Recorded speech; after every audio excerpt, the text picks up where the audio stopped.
Hello friends from my studio. Yesterday I put together the first concept photo shoot that I have done in years, with the help of Raymond, of course. The inspiration was these unique lights that I received from Hobolight. This video isn't sponsored, but when I saw these lights, I did request them. Obviously, they're works of art, but it's also a small company, and I love supporting small companies when I can. So Hobolight was kind enough to send an entire kit to me so that I can show them to you. I will share more about the lights throughout the video. For now, let's jump back in time to when I was setting up for this project. I keep my background stand, my backdrops, all but one are roll paper backdrops, and my tripods and light stands all propped up in this corner. I would love to get one of those hanging backdrop holders that I could hang from my ceiling. If any of you use one of those, comment on this video if you like it or not. I would love to keep my studio more neatened up. In fact, what you don't see here is how I had to clean up. I had boxes from all of the lighting that I've been trying out, plus gear in bags from the camping trip that we went on to photograph the Perseids meteor shower. You'll see a video with those photos in a video soon. My office was a mess.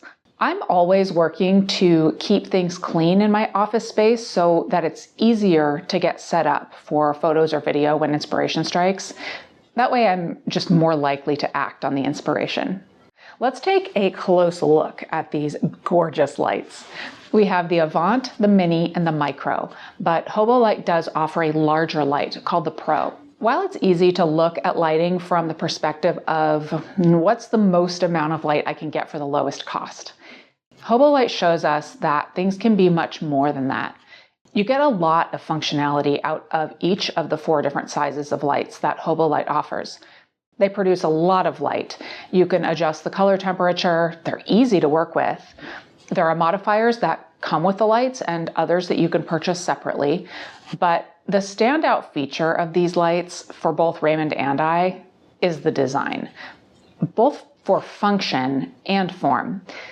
I'll come back around to this at the end of the video, but like I mentioned a minute ago, having a clean studio space and having elegantly designed gear that I want to grab and use, of course, makes me more likely to actually use them, which is the entire point of having photography gear.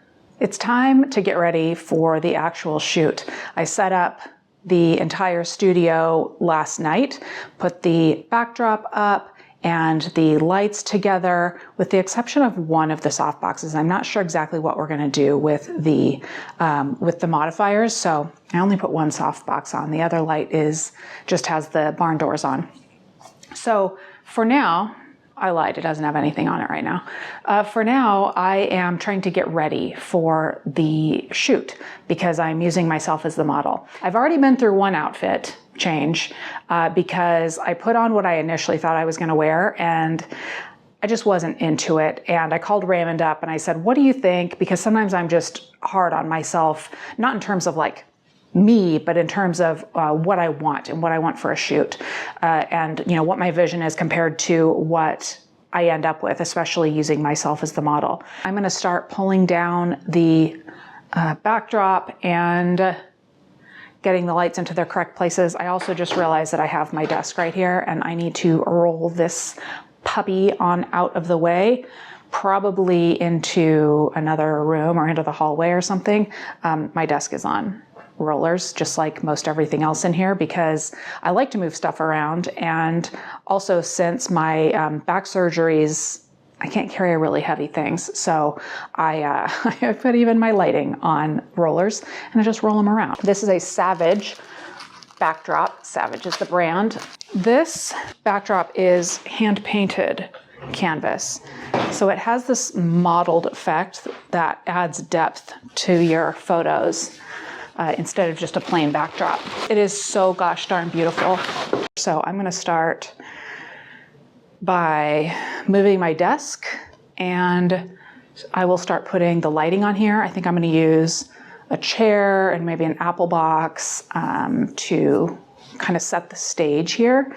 And you know what? I need to pick out a camera and lens. I got to do that. Pardon me.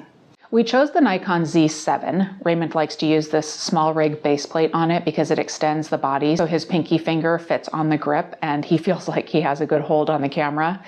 And we're using the new Viltrox 75mm f1.2 lens. It's an APS-C lens, so it is using only the APS-C portion of the Z7's full frame sensor. We got the lighting initially placed and then did test shots and moved the lighting around, plus adjusted the output and the color temperature to suit our purposes.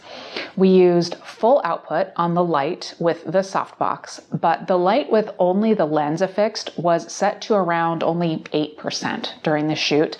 And at first we pointed it at me, but then we turned it around and bounced it off the wall in the ceiling. These Avant lights have a max power output of the equivalent of 100 watts, and we ended up with a color temperature of 4400. These can be adjusted from 2700 to 6500 degrees Kelvin. Plus we used sunny white balance on the camera.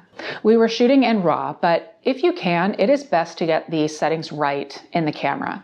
Fewer edits makes me a happier photographer. And dialing in the white balance rather than setting it to auto also unifies the photos so that I can do batch editing later rather than end up with a photo here and there that has a different white balance. I'll share more about that editing process in a minute. During the editing, I'll also show you how using a grid on the softbox changed our lighting. Done. All of the photos have been captured. We captured some kind of environmental photos of me, as well as some portraits of me that are just, using the lighting. And then also some product shots of both the lighting and just some of these cameras that are back here. So everything looks good from what I could see on the back of the camera. So right now I'm going to clean up a little bit the studio and also start looking through some of the photos, maybe do some edits with y'all, and then wrap this whole thing up. I chose to use Luminar Neo. I just recently started using this. Among the links in the description, I'll add the video where I tested out a bunch of the features. Today will be relatively simple. I want to use a preset because I have not used presets in this software very much, but what I have seen with my playing around with it, I've been impressed because they can include the AI tools like skin smoothing and such. So I started there. I debated a few different presets, but I knew I wanted something muted and almost vintage looking, definitely somewhat like film. I landed on Winter Refuge because I like the soft blues and golds. The important thing here is that we got the lighting right in the studio, which allows us to do whatever we really want with the editing. I went into the history of the edits, what the preset did, and I did bump up the skin smoothing a bit, and I cropped some of the images to fine-tune the composition, but that's all I did in terms of editing. You can see that we initially have two additional hobo lights here. The mini is on the little tripod and the micro is in front. These are so cute, and I plan to use them not only for display on my shelves, but also for a quick lighting setup for product photography or even in the field photography. When we turned them on, I turned the color temperature very golden to give a warm and vintagey feeling. I mentioned the grid earlier. We started out with just the light with the softbox as the key light and the light with only the lens on it as just a tiny bit of fill light. But then we added the grid to the softbox to direct the light so that it limited the lighting on the cameras and on the backdrop. I love how the images turned out, even though they don't really match up with my initial vision for the project. Sometimes you just have to roll with the punches, right? And the reason that I nearly always used myself as the model in my images was that it was infinitely easier to make those quick changes to concept or to wardrobe, to do these photo projects where I'm feeling out the situation the entire time to achieve a finished product that I'm happy with. I am definitely in love with these lights. There are many features that I didn't mention in this video. I haven't used all of them.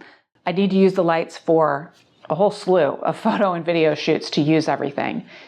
You can control the lights from an app on your mobile device. The lights come with different modifiers, and you can purchase others like the softboxes. The light stands are even good looking, and they're super solid, and the lights are certainly compact enough to travel with, especially with their sturdy cases and the V-mount batteries that you can purchase. This isn't meant to be a sales pitch, but you know, if you followed me for any length of time, that if I am excited about something, y'all know it. And I'm excited about these. They're capable, the packages are well thought out, and the lights come with so much. And they're just exquisite.